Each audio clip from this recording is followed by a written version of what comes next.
kiri te mā ki te whakaeke i Aotearoa ka takahia te tiriti o Waitangi. He ngā atu he kāwanatanga, ara mai he kāwanatanga e takahia tonu nei. Koera te nawe i rangona nui i te hui whakawhitiwhiti i te tiriti o Waitangi. Mai kore ka tūpono tapaehia hei kawenata mō te motu. Kai tēnei whakāturanga kōwhiri marima i haere te tira o te kāia ki Waitangi. Koenei te hua o a rātau hauhake kōrero.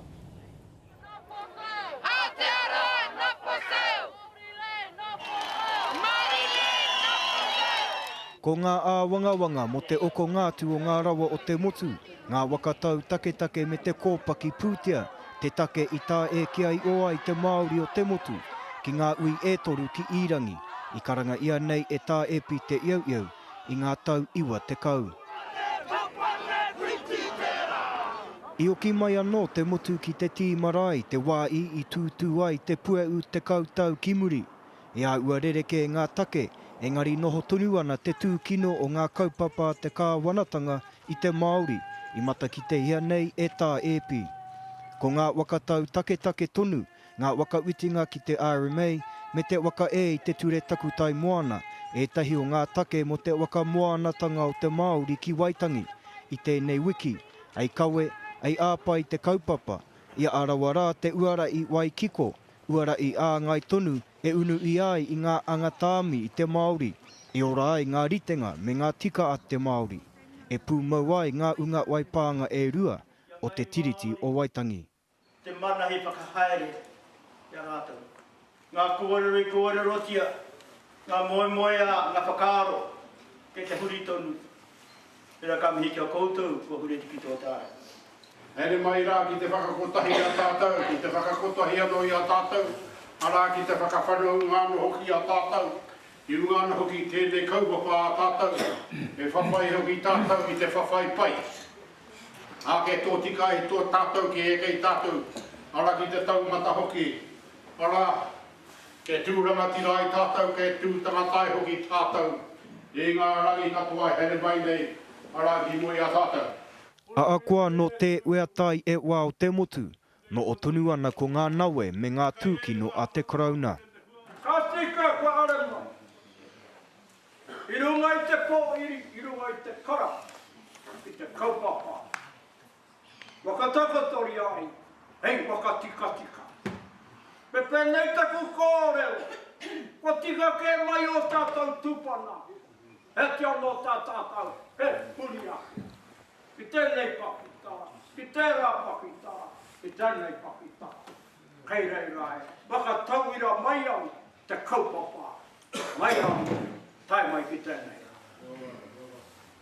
Tai mai ai a tauiwi, me tana tiriti o Waitangi. Ai, kei te pai, e ngari waka pirihia mai ki te kaupapa. I waka tūri ai o tātou tupuna i te waiarata. Hara mai e te karauna, hara mai e te kāwanata, tēnā koa. Kia waka mātauria tāu, waka kaupapa tanga. E tikara nei kaurera, kei konei ke tātata. Kwau tike. Mai te taitanga mai o tauiwi ki konei, taka he ngete. Nā taonga tuku o tātou mātira tīpuna, taino me ki tēnei. Whakatūtanga i tō rātou, pāre mata. Kare te tiriti o Waitangi. Mai tō wā taino me ki tainei, ki te taka i tungi e rā. Kare nō ki kia mana. Kare nō ko te wairua nō kai reda, kare ko te tina. Ko i ni te kaupapa hara mai ene, te tautau ki te whakatinanatanga i te tiriti o Waitangi. Kare ko te treaty. Kia ora mai anō. Kai tēnei whakāturanga kōwhiri marima, kai te hui whakawhitiwhiti i te tiriti o Waitangi tātou. Ka rere nā whakahau ka wānanga hia te kōrero i te mutunga o te rā, i tukuna anō nā pātai me nā whakahau a te tangata, pakeke mai, rangatahi mai, ahakoa anō te hea iwi, te hea wakara nei. What does the Treaty of Waitangi mean for you in the year 2005? I think now it doesn't mean too much. I mean, that was 1840, I think, so I think things should just be let go. He tūranga mo te tiriti e nei rā, kei roto te tiriti i ngā ture o tēnei whenua. I think it's a gateway to New Zealand. the immigrant can come over there, it's a nice country to live in, to settle in. It's important to New Zealand because it's a part of New Zealand. The true authenticity of New Zealand is the Māori people, and why should we forget about that in a hurry? I don't think so. Tūturu ko te tiriti o Waitangi kei mua I te aroaro o te motu, ai kaupapa tōranga pū. Ia tātou e tāri ana ki te kōwiringa pōti ai te mauru. Tāna inara ia ko te wakakore I ngā tūru Māori te ware pāremata. Tā Aotearoa tuatahi ko te wakakore I ngā mātāpono o te tiriti I roto I ngā ture katoa o te motu. Tā te kāwanatanga ko te wakauiti I te RMA, mai ka tutuki ka kore e take ai kōrero ki te Māori ake, mo e nei take tai ao. Ka tō e nei take e irāna ki ngā kaitiaki o te tiriti, hei wakaroarotanga, ma te katoa. Kai roto I ngā kōrero a o tātou tīpuna te tauira ai wai atu, kia kore ai te waka e tauri. Te kōrero I konei I ngā kōrero a te kāwiti. A te ruki kāwiti. E mea nei roto I wana whakatauki, takahia te riri. Nā waihoke ka hati te namu I te whārangi te pukapuka, ka tahure ake ei. Nā koe e tērā uetahi ngā kōrero te kupu o era kōrero, waihotia ke ngau mai te namu I te tiriti o Waitangi, ka tūei ki te whawhai. I roto I ngā kupu I tērā kōrero. Nā ka ki te tātou mai te silo o Diol e ngau anei te tiriti o Waitangi, ne? Ngā namu e ngau mai ne.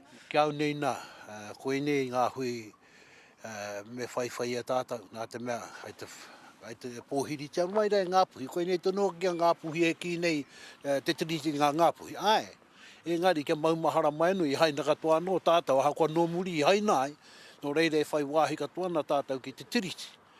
Engari kia au nei nā, ka hoki anō ki taua kōrero, e ua I tātou ki te taumata, whakakotahi mai a tātou I raro I te whakaaro kotahi e ngā rangatira. Ki te kore te motu, e aro ki te ture me te whakatīnanatanga o ngā uati o te tiriti o Waitangi. Ka mahue mai ko te āwangawanga me te whakakōripo o te hinengaro o te Māori. A ka whakaaro ētahi, kei te kurukuru ngea te Māori, e te korauna. E hia ana koe kia tū te tiriti hei kaupapa ture ara hei Constitution mā tātou? Te ara pia, engari, ka wareware tātou ki te whakapapa o te tiriti mēnā ka hari pēnā. If we focused on that and lived our lives off the treaty, it would bring problems. I prefer that we sort out our own personal things before we move on to something big like that. That's tricky, possibly not. No, I think that breaks too much tradition. Ko ngā tika I raro I te ture o te motu, me te wakatīnanatanga o te tiriti te kaupapa kōrero. He titiro a Māori nei uki ki tēnei kaupapa. When I think about political rights and constitutional rights as Māori, I think that we could have a framework, or I have a framework to consider some of those rights. And I think that our rights have various sources. One source of those rights is our whakapapa. Our whakapapa gives us certain political rights and constitutional rights. Why do I say that? Because as we know, or as we should know, as we can know, in common law, the common law recognises something called Aboriginal title or native title. It's not the source of the Aboriginal title or the native title, but it recognises the native title. And it recognises that our proprietary rights, these rights to the foreshore and seabed that we'll continue to uphold and exercise, are actually born out of our customs and our traditions. And our rights as Māori or as Aboriginal peoples, Indigenous peoples of Aotearoa, New Zealand, in the main, have never been recognised by the Crown. But those are the very rights that I believe need to be enshrined within a constitutional framework for our country. Our rights, not necessarily as treaty partners, but our rights as Māori people. Our rights as Aboriginal peoples, as Indigenous peoples, Native peoples, call it what you want.